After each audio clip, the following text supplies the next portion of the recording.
The night the storm came, the sky above the coastal village of Makako Bay was painted in rage. The sea roared like an angry god, swallowing fishing boats one after another. In the chaos, a small canoe carrying Amora, a 10-year-old girl with curious eyes, and her parents was tossed like driftwood. "Hold on to me, Amora," her father shouted as lightning split the sky. But the next wave was merciless. When morning came, only fragments of their canoe washed ashore, and one small girl clutching a cracked seashell. The villagers whispered that she was cursed, the sea's orphan. With no family left, Amora wandered along the docks, silent, barefoot, and hungry. Fishermen pitied her, but no one wanted the burden. They had their own children to feed. Then came Tunde, a man of quiet dignity and tired eyes, known for his patience and his leaking wooden boat named Mercy. He saw the girl sitting near the wreckage, staring at the horizon where her parents vanished. Without a word, he offered her roasted fish wrapped in banana leaves. She took it with trembling hands. That night, Tunde told her, "The sea doesn't take everything, my girl. Sometimes it leaves behind what it needs to start again." She didn't reply, but the next morning, when he pushed Mercy into the water, she followed him and stepped into the beginning of her new life. The days that followed became Amora's new rhythm. The smell of salt, the sound of creaking wood, and the sunrise that colored the waves gold. Tunde taught her everything he knew, how to tie a fisherman's knot, read the wind, and listen to the rhythm of the tide. "You don't fight the sea," he said one morning. "You learn its language." She listened, wide-eyed. He saw in her a spark he'd lost long ago. To the villagers, Tunde was a poor, aging fisherman. To Amora, he was a teacher, a father, and proof that kindness could grow even in hardship. Other fishermen mocked him. Tunde, teaching a girl to fish? Waste of time.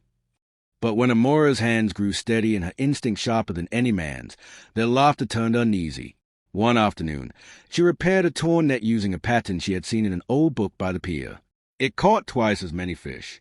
That night, as they shared roasted tilapia on the beach, Tunde said, "From now on, this boat is ours." Amora smiled for the first time since the storm. The local market bustled every morning, women shouting prices, men hauling baskets, children chasing chickens. Amora, now 14, handled Tunde's fish stall like a seasoned trader. She calculated profits faster than any adult and always left customers smiling. But her curiosity stretched beyond the horizon. She often asked sailors about the giant metal ships anchored offshore, vessels that carried goods across countries. She would stare at them until they disappeared into the mist. "Where do those ships go?" she asked Tunde. "To places where the sea never sleeps," he said. She grinned. "Then I want to go there."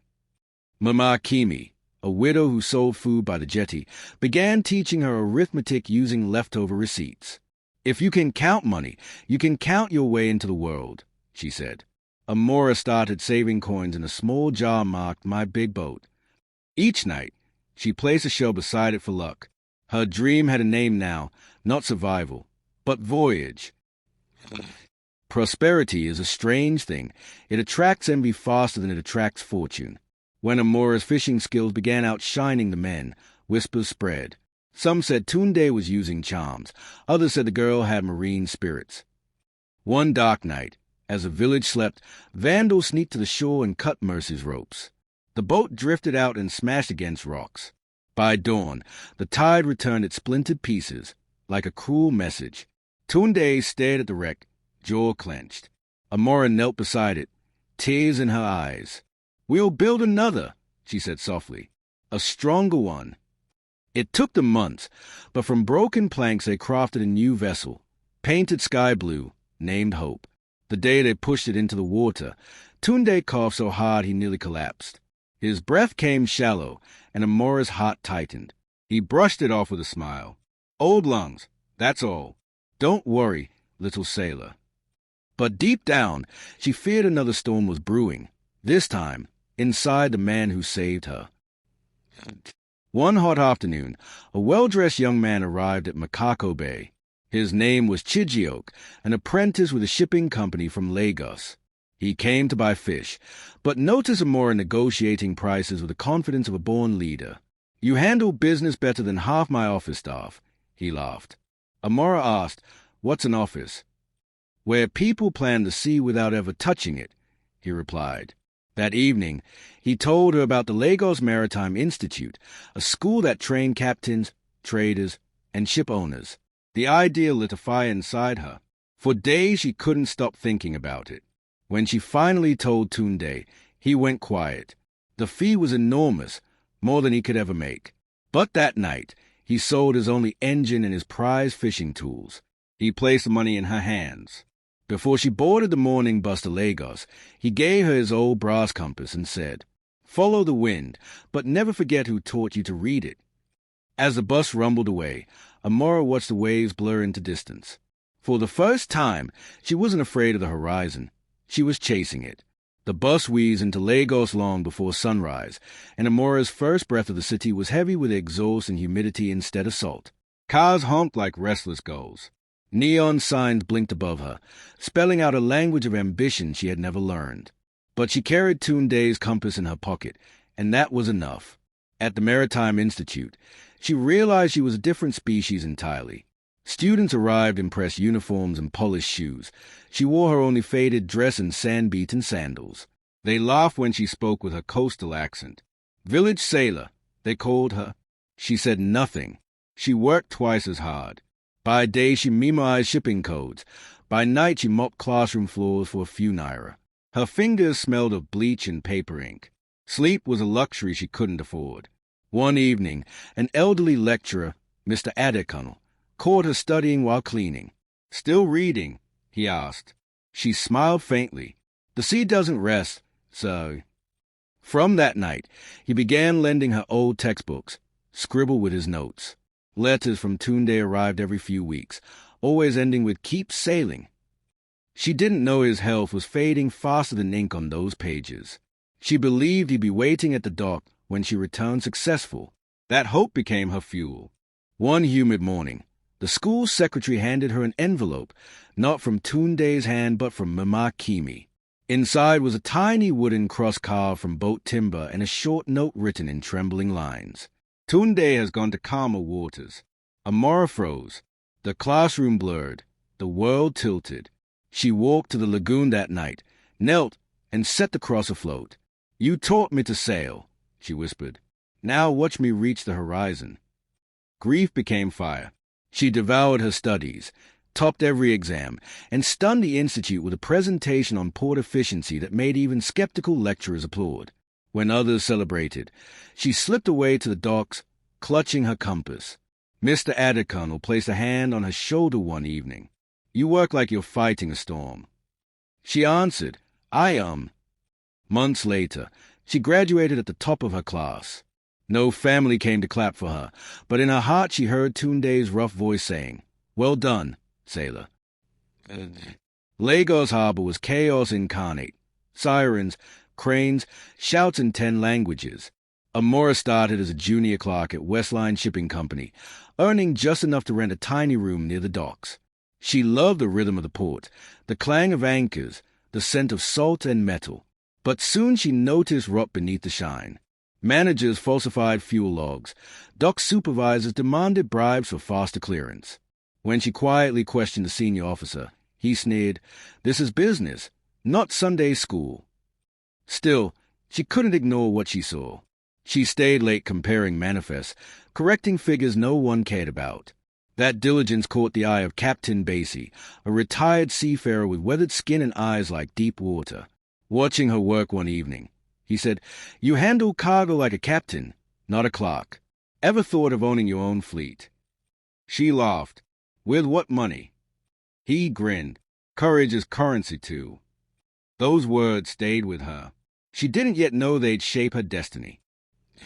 After 3 years, Amora drafted a system to streamline Westline's cargo routes and cut losses. Her boss praised her, then presented the same design as his own at a government meeting. When she saw the newspaper headline, "Westline manager revolutionizes port operations," her hands trembled. She confronted him. "You stole my work," she shouted. He shrugged. "You're just a clerk. No one will believe you." That night, she sat by the dock waves, Tunde's compass in hand. His voice echoed in memory. The sea listens to the brave.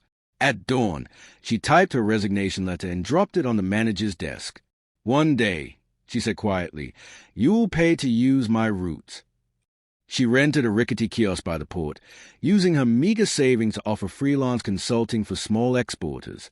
Her first client, a dried fish trader, paid her double after her advice cut delivery time in half. Word spread. The village girl who fixes cargo chaos. Her tides were finally changing. A year later, Amora stood before a rust-streaked trawler being auctioned for scrap. Her hands shook as she bid every coin she owned. When the auctioneer yelled sold, she whispered, "Welcome back, Mercy." Then, with a smile, she renamed the vessel Destiny. Captain Besa joined her as engineer. Mama Kimi cooked for the crew. They started small, hauling palm oil and smoked fish along the coast. Days were grueling, profits thin, but each voyage taught her more about command than any classroom. Then came the moment that changed everything. A multinational ship broke down off Ghana's coast, its cargo of electronics stranded. Amora volunteered Destiny for the rescue. "Your boat's too small," officials warned. "Maybe," she said, "but its heart is big." Through roaring rain and black waves, Destiny delivered the cargo safely. Reporters hailed her as a woman who saved $1 million shipment. For the first time, she saw her own name in headlines, no longer as an orphan or clerk, but as Captain Amora Okon, founder of Destiny Shipping Limited. That night she stood alone on deck, eyes wet with triumph. "We did it, Babatunde," she whispered. The sea listened. The storm that once nearly drowned Amora was now the wind in her sails. Within 2 years, Destiny Shipping grew from one rusty trawler into a small fleet of 3 vessels. Her story was spreading through business columns and seafaring networks, the orphan sailor who outsmarted the sea. But success brings shadows. Older male captains mocked her. "She's just lucky," they spat. "No woman commands the ocean." When one of her ships mysteriously lost a shipment, her competitors whispered that she was failing. Instead of hiding, Amora called a press meeting right on the docks, her hair windswept, her skin glistening with salt, her voice unshaken. They said a girl couldn't lead the sea. They forgot who raised me, the man who built boats from scraps. If the tide tries to sink me, I'll teach it to rise. The clip went viral. Workers began calling her Captain Courage. Her phone rang with offers. But late that night, alone on deck, she whispered to the waves, "Are you watching, Babatunde? Your sailor kept her promise." The tide was lifting her, but it was only beginning to test how far she could float. As her company expanded, investors came sniffing around like sharks. One name kept reappearing. Kelechi Okafor, a dashing entrepreneur from Abuja known for turning small firms into global brands. He arrived in a white suit, wearing the confidence of money. "You've conquered Africa's coast," he said smoothly. "Let's take your ships to the world." He spoke of foreign deals, global offices, and luxury marinas. For the first time, Amora felt seen not as a charity success story, but as a CEO. Against Captain Base's warnings, he smells of storm clouds, she signed a partnership. Within a year, Destiny Shipping International was born. They expanded routes to Europe and Asia. Magazine covers hailed them as a power duo of the seas. But Kelechi's hunger ran deeper than profit. He began rerouting vessels for secret private clients, forging signatures, and silencing questions with charm. When Amora confronted him, he smirked. "You think the world runs on honesty? Grow up, Captain." That night, Amora looked out her office window at the Atlantic, remembering Tunde's words, "The sea doesn't reward greed." She realized her biggest storm wasn't out there. It was beside her. The headlines exploded before she could blink. Destiny Shipping under investigation for illegal fuel transport. Her face was everywhere, from Lagos tabloids to international news. Kelechi vanished overnight, leaving her name sign on every document. Authorities raided her office. Investors withdrew. Contract dissolved. In court, she stood trembling as prosecutors accused her of fraud. The judge asked, "Do you deny leading this operation?" She lifted her head. "I deny betraying the sea that raised me." Captain Baser stood by her side, gray beard trembling with pride. She's guilty of nothing but trusting the wrong man, he told reporters. Weeks later, investigators confirmed her innocence. Kelechi had orchestrated everything. But the damage was done. Destiny Shipping was bankrupt. Her ships were impounded. The night she was cleared, she went to the harbor alone. The waves slapped against concrete like applause for her endurance. The sea gives and takes, she murmured, but it never forgets who fights with truth. In that reflection, she saw not defeat, but rebirth waiting beneath the wreckage. Starting again was worse than poverty. This time she had known glory and lost it. She sold her car, jewelry, and even her awards to fund a new idea. Not another company yet, but a cause. She called it Wave Riders Initiative, a program to train young girls from fishing communities in maritime skills. If a fisherman taught me to sail, she said in her first video post, then I'll teach others to fly. The video went viral. Within weeks, donations came in from NGOs and businesswomen inspired by her story. Amora rented a container office by the port, painted bright blue, with a handwritten sign, "Future captains begin here." Her initiative grew faster than expected. Girls in weathered slippers learned to use navigation charts. Widows learned trade logistics. When a TV reporter asked why she was doing it, Amora replied, "Because the sea doesn't belong to men, it belongs to the brave." Her integrity reignited public love. Former partners returned with apologies. Clients who once shunned her began asking for her guidance. And for the first time since a scandal, Amora smiled without bitterness. She was building again, not just ships, but people. 5 years later, Lagos glittered with lights as limousines lined the red carpet for the African Maritime Excellence Gala. It was the same city where Amora once scrubbed classroom floors. Now she arrived in a navy gown, her company's new logo, a golden wave embroidered across her chest. When her name was called for the Ocean Pioneer Award, the whole erupted. Cameras flashed, reporters whispered, "She's back." On stage, she paused before speaking. "When I was 10, I lost everything. When I was 20, I was laughed at. When I was 30, I was betrayed. But every time the waves threw me down, I rose again, because a poor fisherman once believed I could." The audience stood in applause. Tears shimmered in her eyes as she lifted the trophy toward the ceiling. "This is for you, Baba Tunde." But among the crowd, one face didn't clap. Kelechi Okafor, now broken and bankrupt, watched from the back, his jaw tight with regret. The sea had turned, and this time, Amora was steering it. When success finally felt calm again, the past knocked at her door. Kelechi Okafor, the man who'd almost ruined her life, showed up at her office, dinner, desperate, and reeking of cheap cologne. "Amora," he began, his voice rehearsed, "you know I made mistakes, but we can rebuild something together. I have investors." She didn't answer right away. Instead, she stared through the glass window overlooking the port, where the waves curled against the concrete like reminders.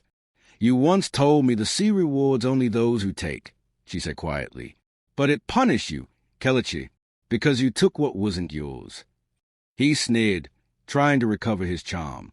"Don't act holy. You need my connections." Amora rose from her chair, straight-backed and calm. "No, I need peace. You need forgiveness, but it's not for sale." Days later, tabloids leaked photos of him trying to blackmail her with old pictures. Instead of panicking, Amora held a live press conference. "Yes," she said on camera, "I trusted the wrong man once. But if you've never been betrayed, you've never built something worth protecting." Her truth silenced the world. Sponsors called. Investors admired her composure. Kelechi vanished again, this time into irrelevance. Amora was 40 when she decided it was time to give back permanently. She called a global press conference at the port, where her journey began. "I owe the sea my story," she began, "but I owe one man my wings." Then she unveiled her greatest dream, the Tunde Maritime Academy, a tuition-free institution for orphans and underprivileged youth who wanted to learn navigation, trading, and shipping management. When construction began, Amora personally oversaw every detail. She named each dormitory after the boats that shaped her life: Mercy, Hope, and Destiny. On the opening day, She stood before hundreds of children in crisp white uniforms, their dark faces glowing with possibility. A bronze statue of Tunde stood at the academy gate, holding a fishing net. The inscription beneath read, "He taught me to read the sea. Now, the sea will teach many more." Tears ran freely as she whispered to herself, "We made it, Baba. They'll never call another child a curse again." The news of the academy spread across Africa. But before flying to a business summit in Dubai, Amora made a quiet trip home, to Makako Bay, the place where everything began. Time had changed it. The market was cleaner, the children wore school uniforms, and the air smelled less of despair and more hope. She found Mama Kimi, now frail and gray, still selling fish by the shore. The moment their eyes met, both women burst into tears. "I told Tunde you'd make us proud," Mama Kimi said, her voice trembling. Amora hugged her tightly. "I couldn't have done it without your prayers." The villagers gathered as Amora announced the construction of Hope Bay Market, a solar-powered dock and fish market she would build for them, fully funded by her company. That night, standing where she once sat as an orphan child, she listened to the sea's lullaby. The moon reflected on the water, and she smiled. "You took everything once," she whispered to the waves, "but you gave it all back, and more." Years later, when Amora's shipping empire had spread across continents, the world faced a crisis. A major shipping blockade stranded fleets worldwide. Her largest cargo line, carrying vital food supplies, was trapped at sea by international embargoes. Advisors told her to wait it out. She refused. "I didn't come this far to watch others starve," she said. She flew personally to Geneva to negotiate.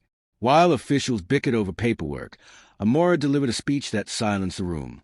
"When I was a child, a fisherman taught me that real power isn't control, it's responsibility. Ships may carry goods, but they also carry lives." Her moral authority moved global leaders. The embargo was lifted within days. Her company's fleet, now a symbol of hope, delivered food to millions. Headlines screamed, "From fisherman's protege to global powerhouse, the woman who outsailed the world." The same ocean that once drowned her parents now carried her name across every continent. It was sunset aboard her newest ship, the Mercy Queen, a gleaming steel giant that dwarfed every vessel around it. The nameplate shimmered gold in the dying light. Amora stood at the bow surrounded by students from her academy, watching dolphins leap in the distance. Captain Basie, now retired, leaned on his cane beside her. "You've done it, my girl," he said softly. "You became what he dreamed." She smiled, tears glistening. "No, Captain, I became what he believed." The wind picked up, tossing her braids across her face. She closed her eyes, feeling the sea's pulse beneath her, the same rhythm she had learned as a child on Tunde's small boat. "He taught me to sail to survive," she whispered, "but the sea taught me to rise to live." The camera pans out, a black African woman standing on a vast ocean, a living symbol of resilience and rebirth. As the horizon burns gold, her voice echoes over the waves, calm, powerful, eternal. "Some people chase the world, but me, I chased the sea, and it led me home."